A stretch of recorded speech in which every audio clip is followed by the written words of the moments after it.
So welcome to Save Time, Reviews, and Heartache by running GitLabCI checks locally. I've got heartache already. 266 errors, and all I did was run PHPStan, and I have 266 errors in a standard Drupal CMS project. Wow. So that's, what do I do now? Sorry, I interrupted, but I already have heartache.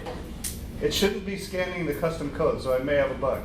It's not custom code. I mean contrib code. It shouldn't be scanning the contrib code, so I might have a bug. Drupal CMS is not. Oh, anyway, I don't know. Yeah, so Sorry. it scans the custom directories by default, and so I might have a bug to fix there. So thanks for pointing that out. I haven't tried it. That was my first command. 266. I haven't tried it on a CMS site. So I'm going to talk about a new DDEV add-on that I just made that Randy has kindly run. The idea of that add-on is to make it easy to set up local code quality checks for Drupal website projects. And then later I'll demo the workflow for going through and running those checks and making fixes. In case you want to play along, we'll see this slide later on, but here's where you can find the add-on on GitHub, and there's the command DDEV add-on git ultrabob/DDEV Drupal code quality if you want to install that on your project. I'm Bob McDonald, ultrabob on Drupal.org. You might recognize that little avatar up there from my Slack and Drupal.org profile. I've started kind of a tradition of having an AI generate a new version of that avatar for every talk I do, and this is the version for this talk. And what was the prompt? Give him embryos. Make this draw this avatar. A really simple prompt, something like that. But you based it on, there's some of you in there. My wife back there drew that little picture that's up here in the top of the slide. Oh, okay. And then I've just had the AI redraw it for me several times. So you have a real artist. Real artist. Yeah. So I've also started helping with the recording initiative, and I was the only one who didn't push the button in one of these sessions, so I now add it to my slides so I can be reminded to push the button. I'm Drupal practice lead at Kalamuna. I love making stuff, whether that's woodworking projects or 3D printing, electronics projects or software. And I make Drupal sites for a living, which means I submit my code to robots that politely reject it. So show of hands, who here has contributed code on Drupal.org? And how many of you have seen sit and waited for the GitLabCI pipeline to tell you whether you passed or not? And how many of you passed the first time every time? Okay, well, if you had your hand up, I want to talk to you later because I need some tips. But that's what we're dealing with here today, is how to see those checks earlier so that you'll pass when you push it to a CI checker. So, gotta find my place in my notes. You've probably shipped changes you felt good about and then had the CI find small issues you missed. If those checks are only in CI, every miss costs a few minutes of pipeline cycle plus however long it takes for you to notice that the pipeline's done and context switch back to what you were working on and figure out what those issues are and start up working on this issue again. Today, I'll show you how to run the same default checks locally so you can catch the issues before you push them. And you'll leave with a repeatable setup that takes only a couple of minutes. IDE feedback, a quick primer on how to use these tools to clean up your project, and a workflow that shortens review cycles. This is beginner friendly, so if you've never touched these tools, you're in the right room. And here's a little illustration of the issue. You push, you switch to another task, the pipeline fails, you switch back, you fix that, rinse and repeat. That's CI ping pong. The CI checks on your code are important. The CI failures take attacks from you in context switching and lost focus. They also slow reviews and delay releases. I've tried to illustrate this by the developer here trying to multitask. He's sent the ball off into the void, and he's got his paddle at the ready for when the ball comes back, but he's trying to work on something else, and clearly he's not going to do either one of those things well.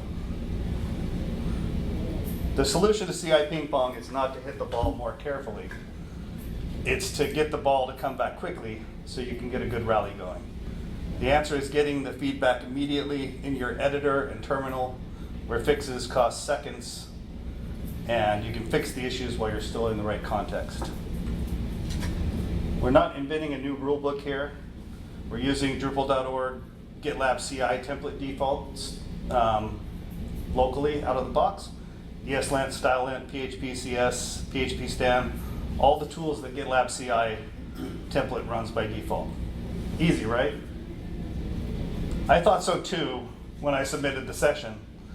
And then I started planning out a tutorial for how to set up all this tooling to run with the right config in your projects, and realized very quickly that it was a lot of work. And I would never do it on my projects unless it was a lot easier.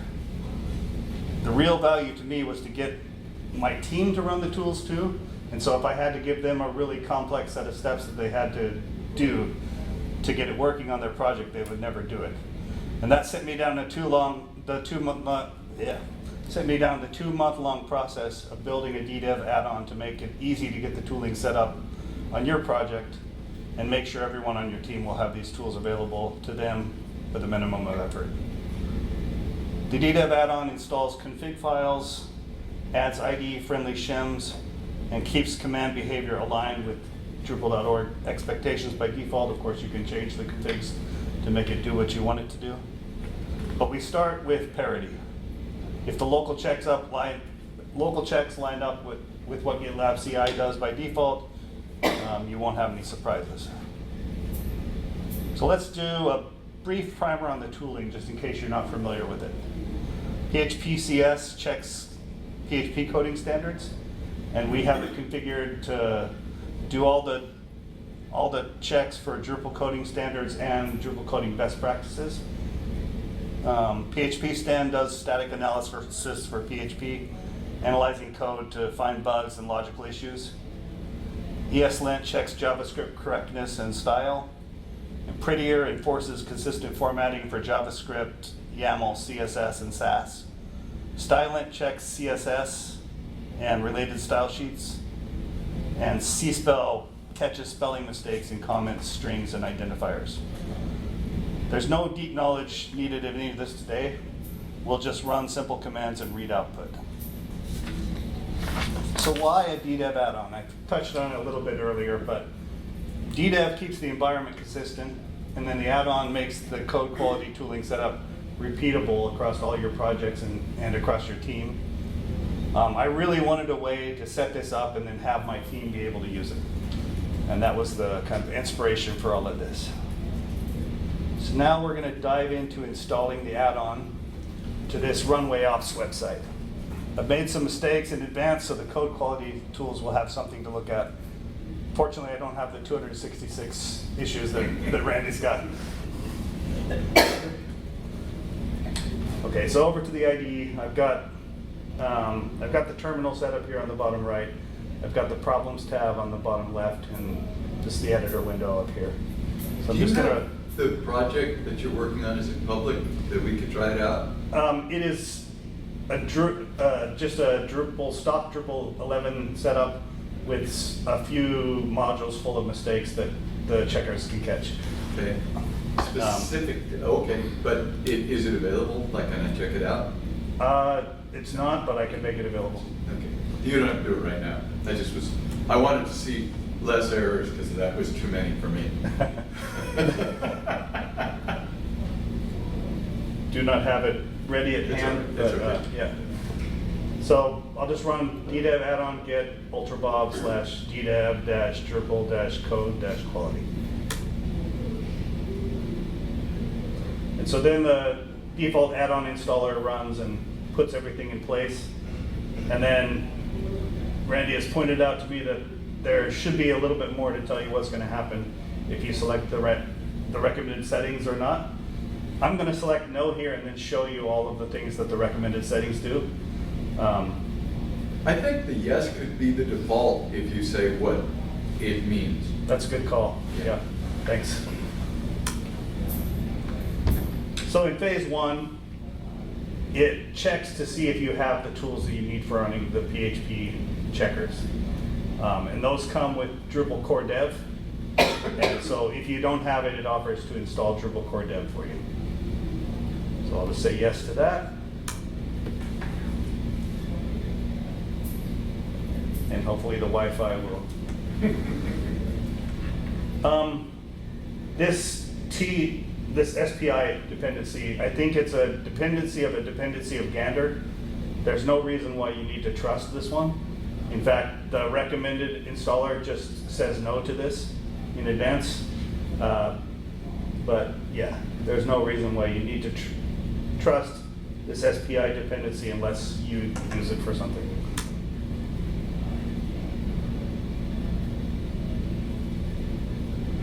The next thing it does is copies all of the config files that GitLabCI uses by default. cspell.json, the ESLint. It pulls from GitLabCI templates where those are in the templates, and otherwise it pulls from Drupal core where GitLabCI pulls them in from Drupal core. And then it adds a few things onto a few of them to make them set up to check only your contrib code and not, only your custom code and not check contrib code, but there seems to maybe be a bug in that part for PHPStan.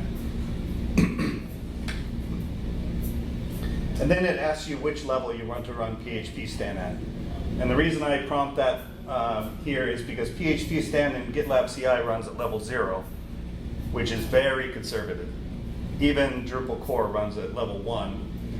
And hopefully your code isn't as complex to maintain as Drupal core is. So I recommend that you go with level 3 as a starting point. And so that's what I'm going to do here. And if you do the recommended installer, it'll set you at level 3. Next, it sets those things up. It runs an expander on the CSTEL config to detect what it should be checking and update the config there.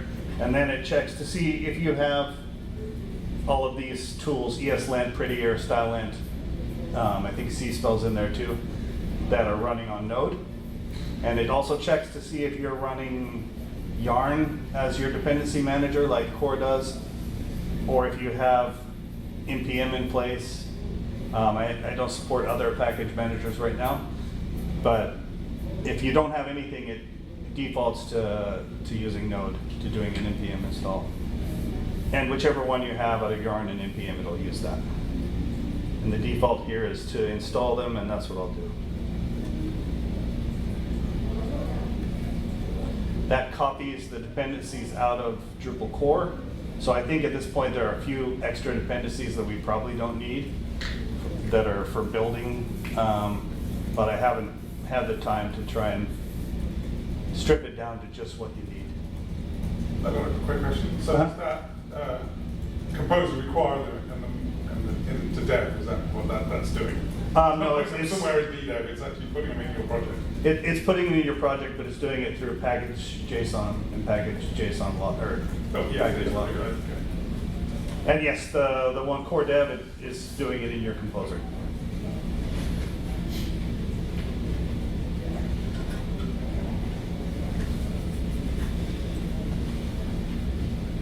I've never seen an NPM install that hasn't bitched about something. It did say a few things. We have 22 high severity vulnerabilities, so. But we won't worry about that. That's somebody else's problem situation. And then the tool writes reports when you run the commands. It writes a log of that into a directory called DCQ reports. And this just offers to git ignore that because you probably never want that checked into your code. I don't know why I defaulted that to no, but we'll say yes. And then finally, right now we just have support for VS Code and Codium. the VS Code family of IDEs. But this will offer to try and merge in some recommended settings for the extensions in VS Code so that it'll play nice with those tools. For me, that's the real advantage of this add-on, is being able to have everything running on the code quality checkers inside the container so that you're dealing with the same versions and the same configs everywhere. And it gives you the choice of merging, which will try and add anything that's not into your settings.json, and we'll try not to disrupt settings that you already have there. It will take a backup before it does it anyway, just to make sure it doesn't overwrite something important. Or you can choose overwrite, which will also make a backup, but that'll just put in only our settings and drop anything that you had. Or you can skip it. I'm going to go ahead and merge. I don't have anything here, but that'll put it in. And then the install is done. And that was quite a bit of talking for very little. If you were running it, it would probably take you 2 minutes to do. And I can just show that it's working. We'll run PHPStan because that's what Randy ran. It does recommend you do a ddev restart at the end of the install. I haven't found that it makes any difference. With this one, with anyone that involves another service or configuration of another service, it really matters, so it just always says to restart. But your situation doesn't require that. Okay. But I will do a window reload because sometimes that makes a difference in VS Code. It sometimes has a hard time picking things up for some reason. So back to the slides for a minute. So I can talk to you about how you can get the add-on on your project, and we're going to be back to that same slide we were on a second ago. There's the command that I ran to install, and that QR code, the pink QR code on the side is the GitHub repo, where your issues and pull requests will find a welcoming home. Please feel free to to come contribute. So we're about to dive back into the demo and show the real magic of all of this, but here's a quick screenshot of it. It's that squiggle in your IDE that tells you right there while you're writing the code that something is wrong. You've said that this function returns an integer, but you're returning a string.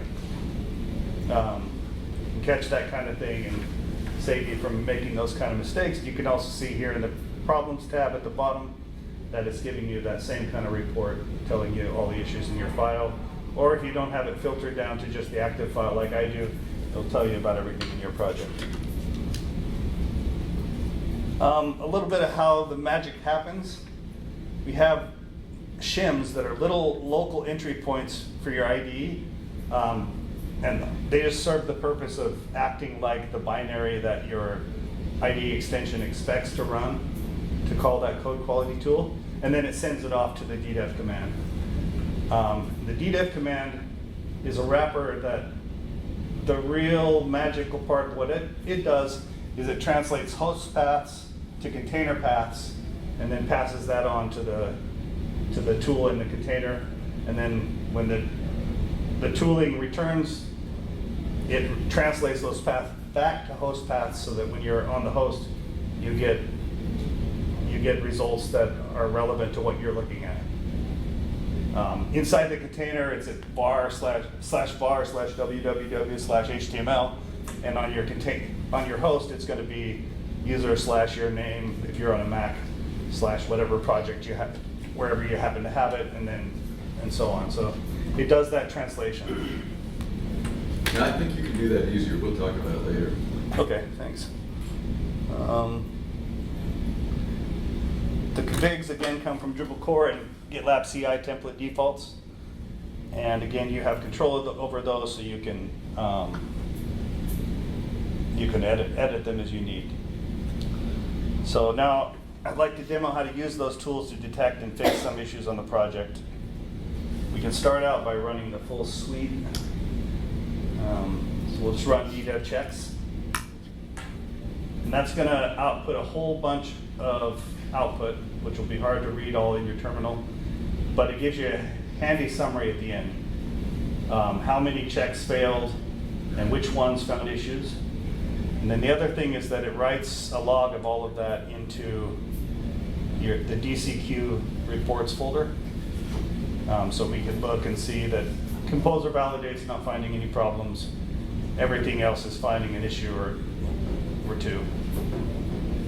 And we know that we have 6 checks failing, and we'll just start tackling those one at a time. So we'll start with PHPCS. Just run PHPCS.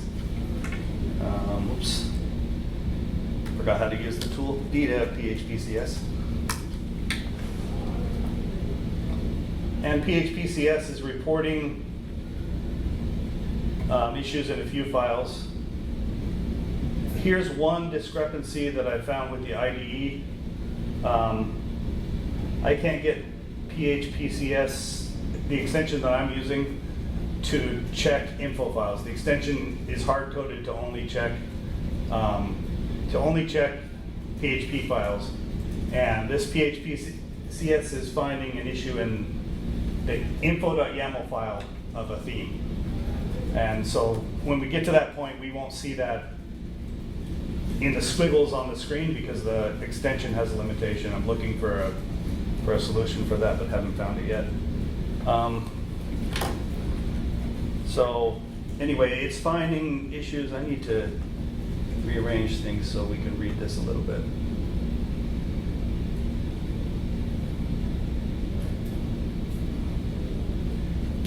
It's finding a couple of issues that are fixable in the module file. So we'll just open that module file. And hopefully it'll catch up and start showing. There we go. So it says that this function doesn't have a dot comment, and it can auto-fix that. It has a little checkbox next to auto-fixable. But clearly it can fix that it doesn't have a dot comment, but it can't write the comment for you. So that, I'm not sure if remembering this rightly, but when you got the list there, when you got the X in the 2 square brackets, doesn't that mean PHPCBF will fix that automatically? Yes. That is, okay. Yes. So this is fixable. You got the little checkbox next to auto-fixable. And it can fix that. It'll add a dot comment for you, but it can't write the dot comment. So it'll turn into an unfixable issue in a moment. And then we have a warning down here. And I think that's because this is a Drupal best practice and not a Drupal coding standards problem.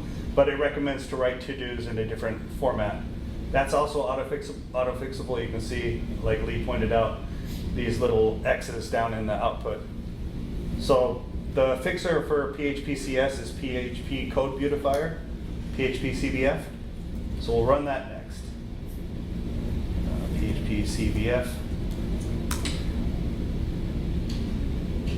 And it's fixed 5 issues in 2 files.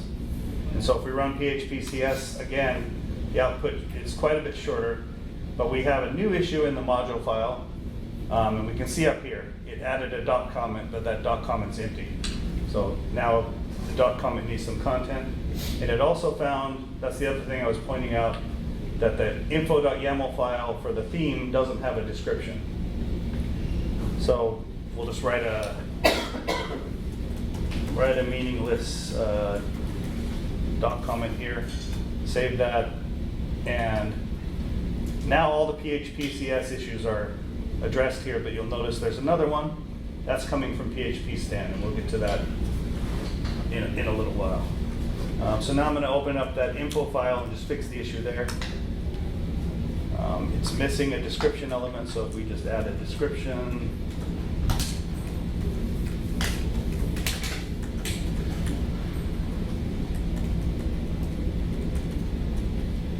save.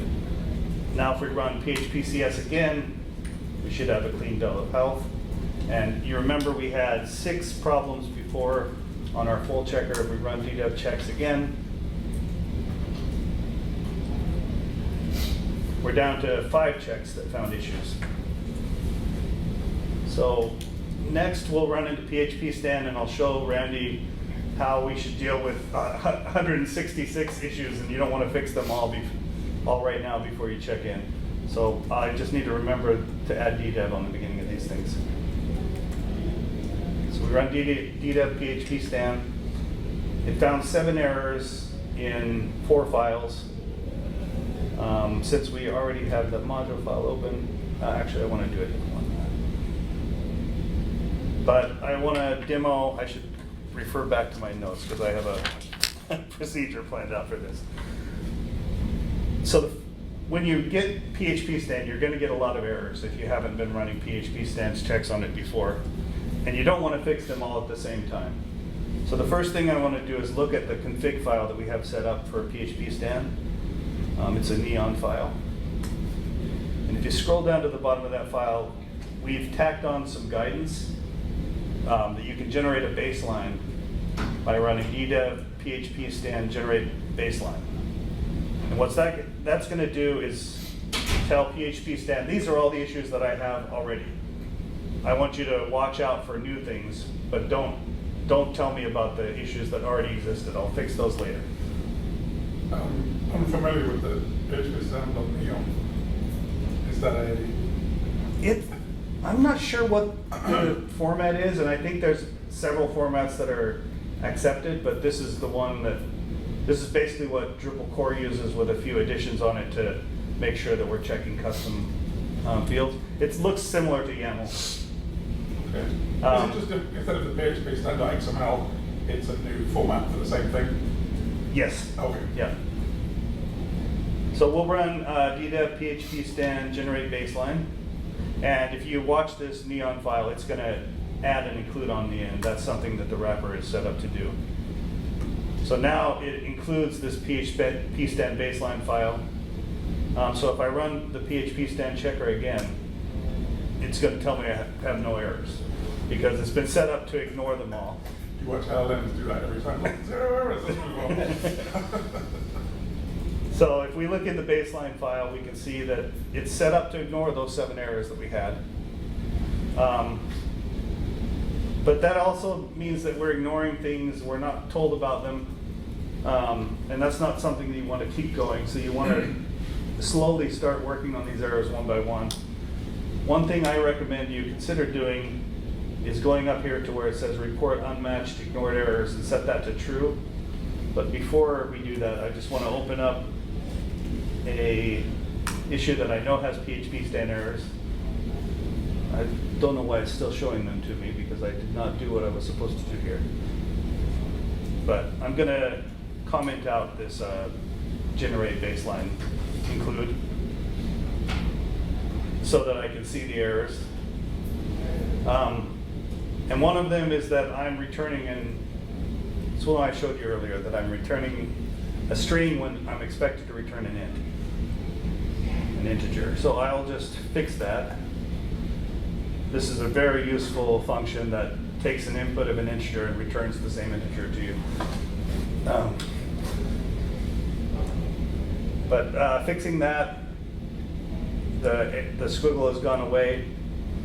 So now if I go back to the neon file and I re-include that baseline file, if I run the checker, it's going to still tell me I have no errors, but it's ignoring something extra because we have this report unmatched ignored errors set to false. If we set it to true, now it's going to give me an error, but the error is just that I'm ignoring something that doesn't exist anymore. So that'll remind me to go into my baseline file and clear that out. So the return type issue doesn't exist anymore. I'll clear that out of my baseline. Run it again. I still have 6 errors, but they're errors that I told PHPStan I don't want to know about yet.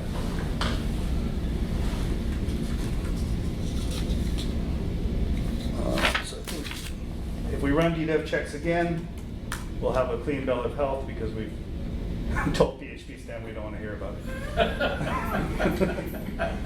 it. So now on to the node-based checkers. So we've got, I won't do that. If I run DDEV prettier, it'll tell me that it found issues in 3 files. And we've added for all of these, I've added a fix version. It offers that if you run prettier -- right, it'll fix them for you, and you can totally do that. But I've also created one here, prettier fix, and I've added a little flag to that. If you want to see what's going to be changed before the change is applied, if for some reason you don't have it in Git or something, you can do that. And what it'll do is write out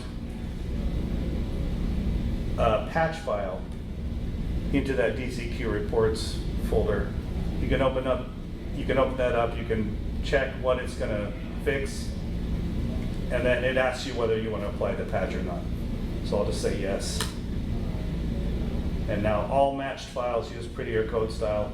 If I ran DDEV checks again, we'd be down one tool that has problems. Guess we'll do ESLint next. If I run ESLint, it found 2 errors, and one of them is potentially fixable with the fix option. Won't do a whole bunch of running around on this, but this has the same preview option, so if you want to see it in the patch before you apply it, you can do that. But if we run DDEV ESLint fix, it's going to go in and fix the issue it found and then tell you what problem it still sees. And that is that in this JavaScript file,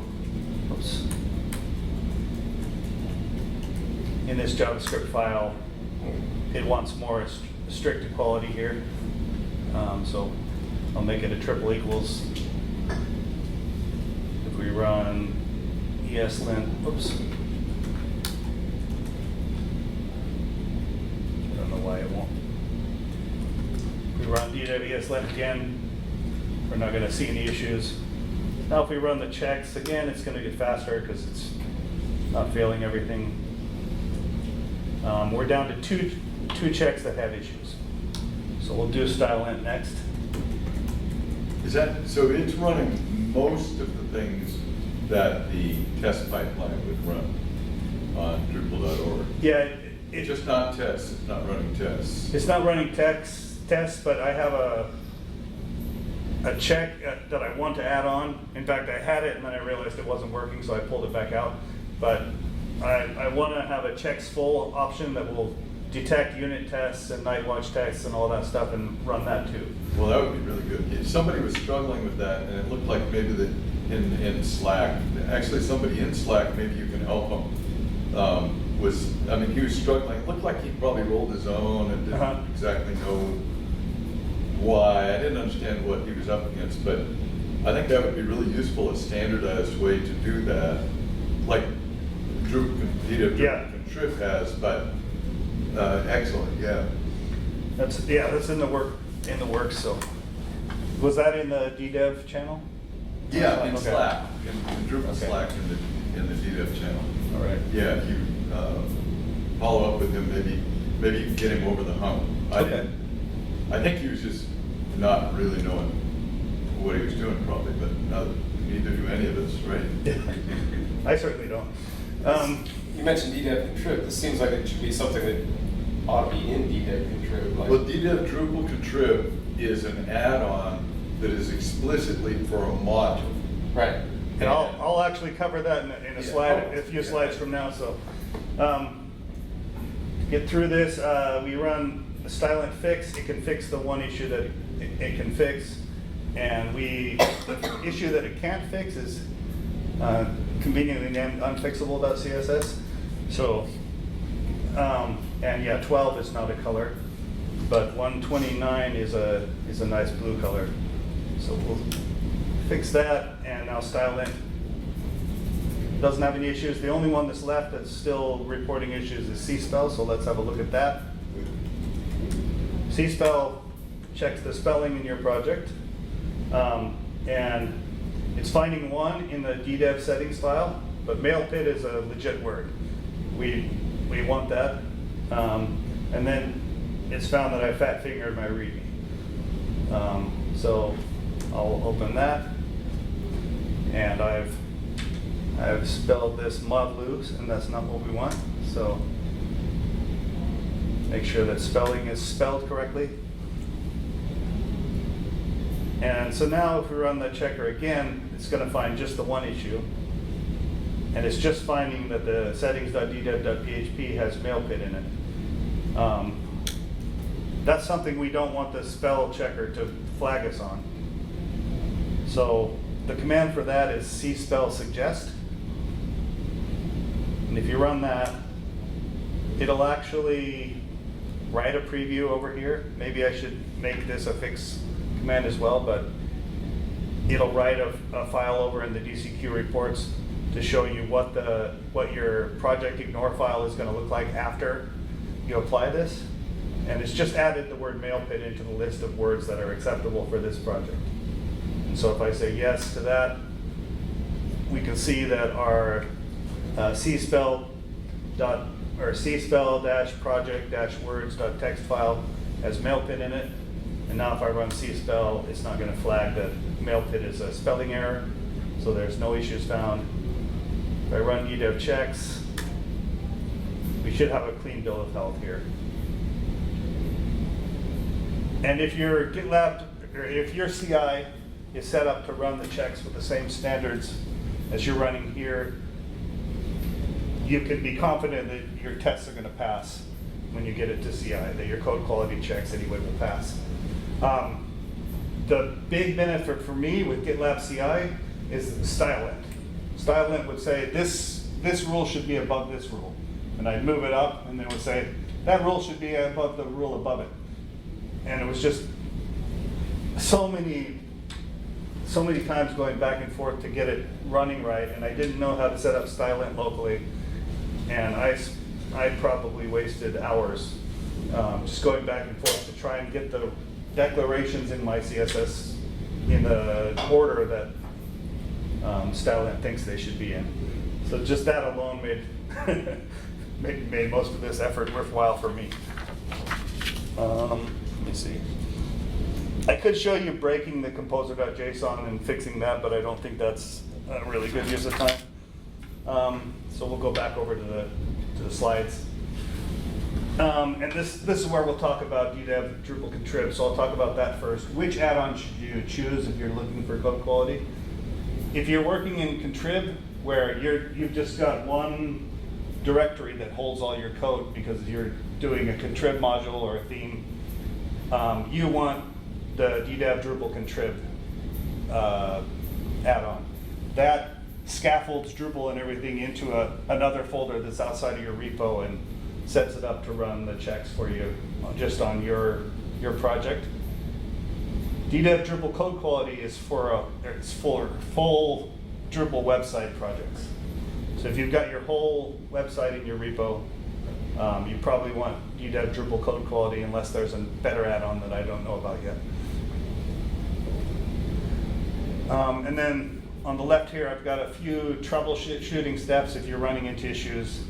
If the PHP tools don't work, you might have skipped the step where you let it install core dev. You can require that yourself, and then those tools will be there. Whoops. If the JavaScript checks and the CSS and spelling checks don't work, do an npm install, assuming that those dependencies were brought in. If they weren't brought in, then you might want to copy the package or copy out the relevant parts of package.json from a Drupal core into your local, because that's what I use to build this up. And then if you're not seeing squiggles in the IDE, especially if you're not using VS Code, you may need to do some configuration of your extensions to point at the shims that are in .ddev/Drupal code quality/tooling/bin. Those are just shims that look like the original binaries, so it can pass them off to the DDEV wrapper. And then a list of a few things that I'd like to get done in the near future. I'd like to add some starting points for other IDEs if you use NeoVim or PHPStorm, or I've heard of a few recently that aren't coming to mind. I'd love to get those in there. But VS Code is the one that Codium is the one I'm using day to day right now, so that was the easiest one to do at first. I'd like to get DDev's checks full working. Maybe something that's easier to pronounce. Checks full is kind of hard. But that should look out for your automated tests and trigger those too when you're running. Or maybe checks should just do all of it by default. And then better output on the installer, like telling you what the recommended settings are going to do before you select yes. And then my team already wants this for WordPress, so maybe we'll build a version to make it easier on WordPress too. Yeah, I'd like to open the floor for any other questions. Does your add-on play nicely with DDev module contrib? Like, Oh, if you the other add-on? yeah. No, don't install them both. They set up some of the same commands. So I don't know what would win if you installed them both, or if they would even install. I didn't try it. Maybe I should have tried it before the talk, but I wouldn't recommend running them together. It wouldn't really make sense anyway, because it's looking for a full Drupal website project, where the other one is scaffolding in a full website project somewhere else. Right. And so I don't think it would work.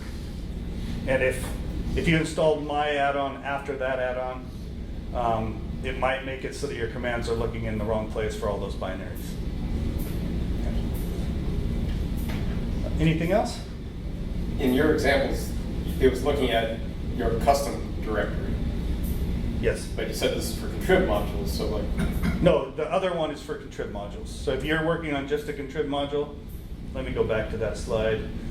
If you're working on a contrib module, use DDev Drupal contrib. If you're Okay. working on the full website, then use DDev Drupal code quality. That one's for full website projects. So there's another add-on for Drupal core development called DDev Drupal Core Dev. Okay. And it was by Justafish, but you didn't really keep it up, and Joachim N has forked it, and he hasn't really kept it up.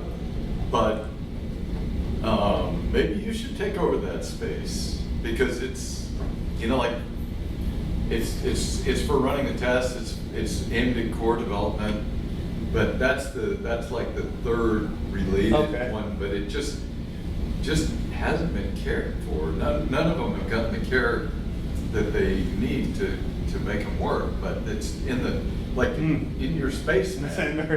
In your Yeah, space. I didn't find that one, so I should have added that one to the list of other add-ons in the same space, but I didn't run into that.